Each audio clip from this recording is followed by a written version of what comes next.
السلام علیکم ناظرین، ہمارے چینل کو سبسکرائب کریں اور ساتھ ہی ساتھ بیل آئیکن کو ضرور دبائیں تاکہ آپ کو ہمارے نئے آنے والے ویڈیو کی نوٹیفیکیشن مل سکے، اور ویڈیو پسند آنے کی صورت میں اس کو لائک، کومنٹ اور شیئر کرنا بھی نہ بھولیں۔ امیر زنجار کی شکایت پر سلطان نور الدین محمود زنگی نے قاضی ابن رسون کو تنہائی میں طلب کر کے تمام صورتحال بیان کر دی۔ قاضی ابن صاحب نے نہایت پرسکون اطمینان سے سلطان عدل کی گفتگو سنی اور پھر ان طالب علموں اور اہل محلہ کو خلوت میں طلب کرنے کی درخواست کی کہ جن کے بقول قاضی ابن رسون صاحب کے اس عمل سے مدرسے کا تقدس پامال ہو رہا تھا اور عدالت عدلیہ کا وقار۔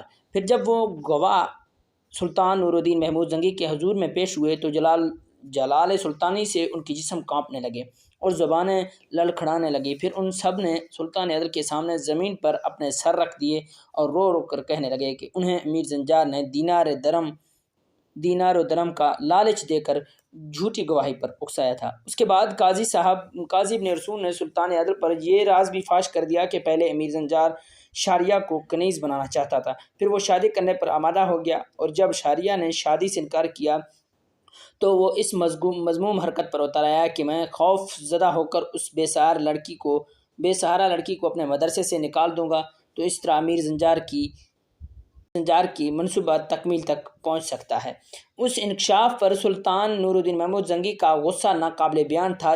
ان جیسے قوت برداشت رکھنے والے تاریخی انسان میں بہت کم پیدا ہوئے، مگر اپنے ایک معتمد امیر کی اس ناشائستہ حرکت کی تفصیلات سن کر ان کے جذبات بے قابو ہو گئے اور چہرے سے ایسا قہر جھلکنے لگا جسے وہ ابھی امیر زنجار کے قتل کا فرمان جاری کر دیں گے۔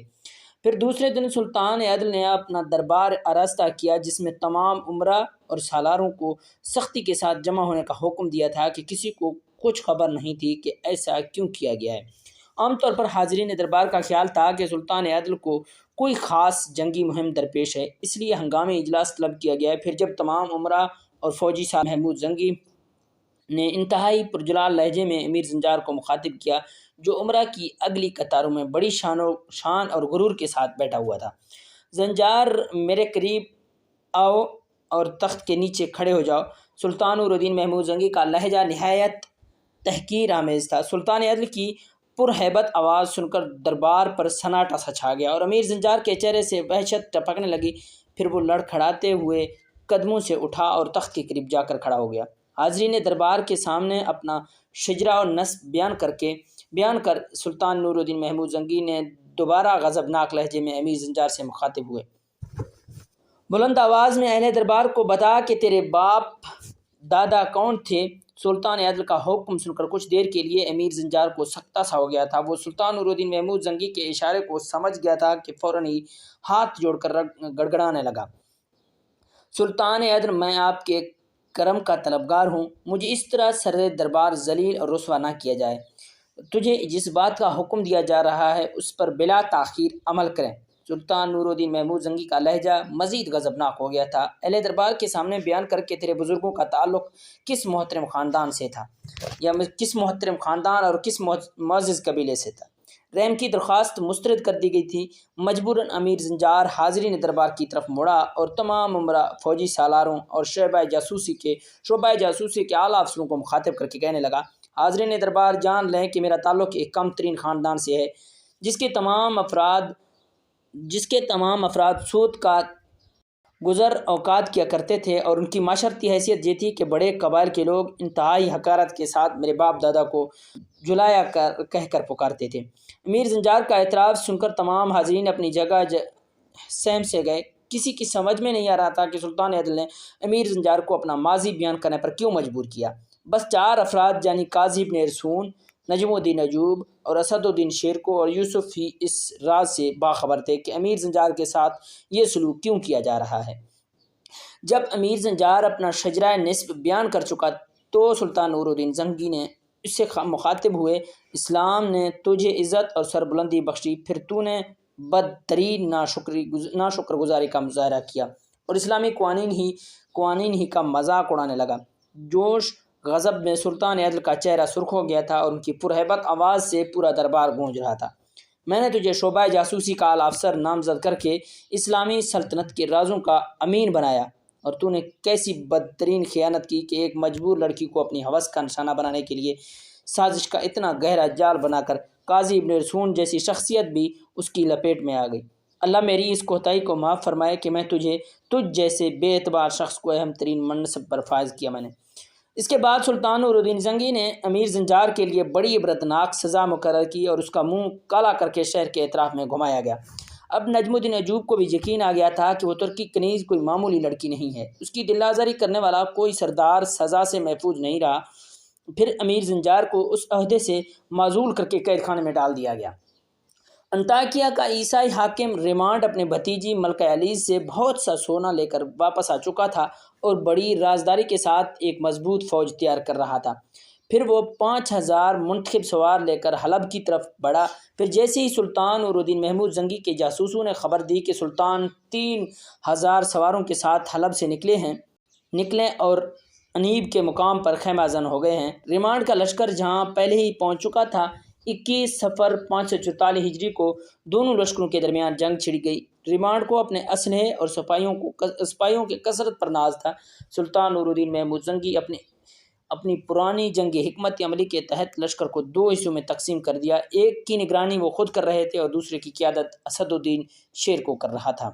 شیرکو کا طریقہ تھا کہ وہ ہر جنگ میں یوسف یعنی صلاح الدین کو اپنے ساتھ رکھتا تھا۔ گزشتہ مارکوں کی طرح اس بار بھی عیسائی سپاہی سلیب کی خاطر جان دینے کی قسمیں کھا کر مسلمانوں پر حملہ آور ہوئے تھے۔ اسد الدین شیرکو نے یوسف کو مخاطب کرتے ہوئے کہا، اس جنگ میں تمہارا ایک ہدف ہے۔ شیرکو نے اپنی تلوار سے عیسائی فوج کے علم بردار کی طرف اشارہ کیا، اس صلیبی جھنڈے کو زمیں بوس کر دو۔ ابھی اسد الدین شیرکو کے الفاظ کی گونج باقی تھی کہ یوسف اپنے 10 سپاہیوں کے ساتھ عیسائی فوج کے علم بردار کی طرف جھپٹا۔ ایک طرف سے سلطان عادل صلیبیوں کے لشکر پر دھاوا ڈال رہے تھے اور دوسری طرف اسد الدین شیرکو بڑھ چڑھ کر حملے کر رہا تھا، مگر عیسائی لشکر کسی پہاڑی چٹان کی طرح اپنی جگہ جمع ہوا تھا۔ یکا یک صلیبیوں کی صفوں میں ایک شور سا اٹھا، پھر اہل ایمان نے عیسائیوں کے جھنڈے کو گرتے ہوئے دیکھا۔ یوسف نے صلیبی علم بردار کا بایاں ہاتھ کاٹ دیا تھا۔ اس سے پہلے وہ سنبھلنے کی کوشش کرتا کہ یوسف کی شمشیر کا دوسرا اور اس کی وار اس کی گردن سے کمر تک اتر گیا تھا۔ حاکم انطاکیہ ریمانڈ جو قریبی مسلمانوں سے نبر آزما تھے، اس نے بڑی حسرت اور دکھ کے ساتھ صلیبی جھنڈے کو گرتے ہوئے دیکھا۔ اچانک اسد الدین شیرکو کی نظر ریمانڈ پر پڑی۔ وہ عقاب کی طرح عیسائی حاکم پر جھپٹا اور ریمانڈ کے گرد جمع ہو کر لڑنے والے محافظ سپاہیوں کو کاٹتا ہوا حاکم انطاکیہ تک پہنچ گیا۔ ریمانڈ کو یقین نہیں آ رہا تھا کہ مسلم سالار اتنی آسانی سے اس کے حفاظتی دستے کو یہ طے کر کے اس تک پہنچ سکتا ہے۔ ریمانڈ کی کچھ دیر تک اسد الدین شیرکو کی شمشیر خار شگاف سے بچتا رہا، مگر ایک وار اتنا پر فریب تھا کہ ریمانڈ اسے سمجھ ہی نہ سکا۔ حاکم انطاکیہ نے اپنی ڈھال بائیں طرف کی، لیکن شیرکو نے برق کی سی تیز پینترا بدل کر دائیں طرف سے وار کیا اور دوسرے ہی لمحے ریمانڈ کی گردن کٹ کر زمین پر گر پڑی۔ اپنے سردار کا یہ حشر دیکھ کر صلیبی سپاہیوں نے اسد الدین شیرکو کو اپنے نرغے میں لے لیا۔ شیرکو نے تیغ زنی کے بے مثال جوہر دکھائے اور 15-20 عیسائی سپاہیوں کے سر قلم کر دیے، مگر وہ اکیلا تھا۔ صلیبیوں کا حصار توڑنے میں ناکام رہا۔ اسد الدین شیرکو کئی زخم کھا چکا تھا، اب اسے زندہ بچنے کی کوئی امید ہی نہیں آ رہی تھی۔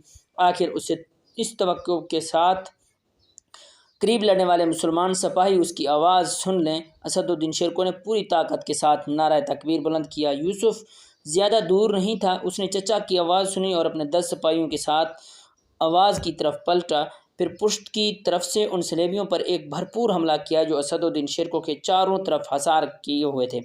تھوڑی ہی دیر میں یہ حصار ٹوٹ گیا۔ اسد الدین شیرکو شدید زخمی ہو چکا تھا، لیکن تازہ کمک نے اس کے حوصلے بلند کر دیے۔ یوسف اور اس کے ساتھیوں نے بیشتر صلیبیوں کو موت کی نیند سلا دیا، باقی جان بچا کر فرار ہو گئے۔ پھر یوسف چچا کے قریب پہنچا تو اسد الدین شیرکو لڑکھڑا رہا تھا۔ زندہ باد میرے بیٹے! اسد الدین شیرکو نے یوسف کو گلے لگایا۔ چچا کے بہتے ہوئے خون سے بھتیجے کا لباس بھی سرخ ہو گیا۔ پھر یوسف اسد الدین شیرکو کو سہارا دے کر خیمے تک لے آیا۔ اس جنگ میں سلطان نور الدین محمود زنگی نے بھی کئی عیسائی سرداروں کو تہدید کیا تھا۔ پھر جب ریمانڈ کے قتل کی خبر انگلستان پہنچی تو شہنشاہ ہنری روم نے سکون کا سانس لیا اور مسکراتے ہوئے بولا، اس مذہبی جنونی کا یہی حشر ہونا تھا۔